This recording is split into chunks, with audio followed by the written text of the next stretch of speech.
assalamu alaikum bandiraɓe sehilaɓe juuram go foof inde mum e yettode mum ne gonɗon ne gonirɗon on juuram woni jolfo hen haal pular soninke cafato hen kala pino e sebha on calminama on juurama artire amen kadi wadde oɗo vidéo tan c'est juste pour yidde famminde moon par rapport e caɗele gonɗe ɗo e niveau de sebha ɗe woni probléme aji taxe uji fiscal ɗi son ji hande des attaques personnelles ne waɗe e monsieur le maire woni Aboubacar Soumaré peut-être ne waɗi hen ne paami waɗi hen aussi ko jiiɗa famde tan par ce que so jii guila janvier hande monsieur le maire envoyani les agents sur le terrain c'est par rapport ko ndo jooɗi nde kanko e yiyande makko sikkanno sebha waɗi ko 2000 boutique mbe ndo ƴetti yimɓe o waɗi kalis makko ɓe mbaɗi recensement fiscal nde parce que ari à 10 000 et quelques boutiques ça veut dire ko 8 000 et quelques yoɓatano taskuji walla ay sunne ne yoɓetano meeɗa yettade mairie peut-être ko les agents là mbaɗanno kokke hen hunde mbasa yettinde mairie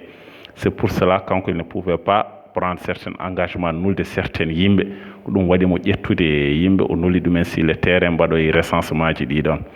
hande kadi so jii les problèmes yimɓe tous les gens pindo fof ne critique walla ne ƴattonimo de n'importe quoi au niveau de jeere surtout kadi jeere ɗo wona yimɓe fof cali yobde ko hol wonɓe toon ɓe tan woni yeeyoɓe marlaji en tappiji ɓe woni hande traitoɓe monsieur le maire raciste walla ɗum ɗon par ce que ganduɗo monsieur le maire fof hande ne andi mairie ɗo kal garɗo ɗon woni jolfo e haal pulaar woni cafaro kal garɗo ɗon ene yiiɗi yiidem il est très transparent par ce que jiɗɗo yiidem fof o ƴettattamo ko o joddo e mumen o fammina ɗumen kadi monsieur le maire wona kañum goto jooɗi ari wela tan créede tan 6 000 walla 3 000 ne wela non ko conseiller ji jooɗi ɓe ƴeewi taxe uji kadi koye loi ɗum ko loi jooɗi a faami woni loi o fuɗɗiri ko guila 500 ha 6 000 ɗum koye loi wona maire kañum tan wela ƴettude décision mum wiye yimɓe yo job il faut que les gens arrêtent paama monsieur maire kañum idi yobde hande kal garɗo mairie ɗo ma yi fichier makko nan ɗon c'est le premier à payer yoɓi fiche muɗum kadi ɗum ɗo les taxes là ça ne coûte rien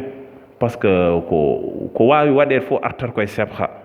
ko yidde avantage sebha tan il faut que les gens arrêtent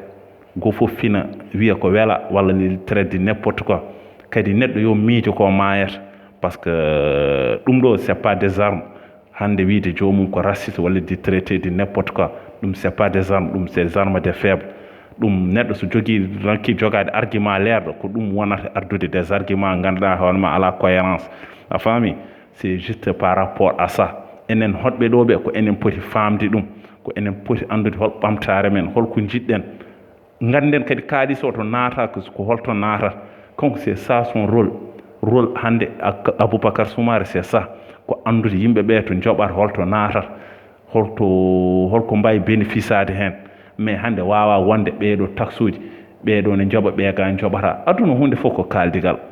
hande kala déplacé ɗo yidde famde addi fichier muɗum mairie ma maire jooɗo fammina ɗum hol probléme o hande aka jooɗirata ɗo pour annude yimɓeɓe walla leptude yimɓeɓe il n'est pas là pour cela kanko hande kalkone danda sebha c'est ce qu'il veut hande omo yiiɗi ko ɗo e janggo kalto neɗɗo wonno yobde haalis mo anda to nanni ɗo mais les gens il faut arrêter o aduna e dara jarani hen ko ɗum gasata il faut que les gens comprennent et aussi surtout ma ganda ko kaalata ko surtout ma traiter une personne de racisme ɗum ɗon ko wonti goɗɗum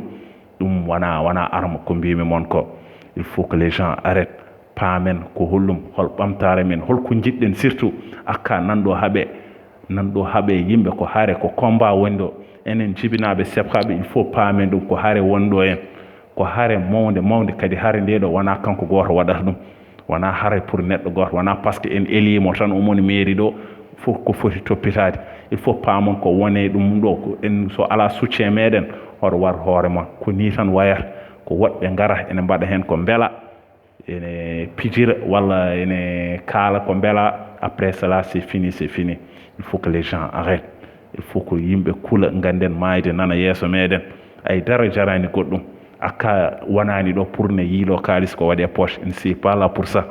akka devoir muɗum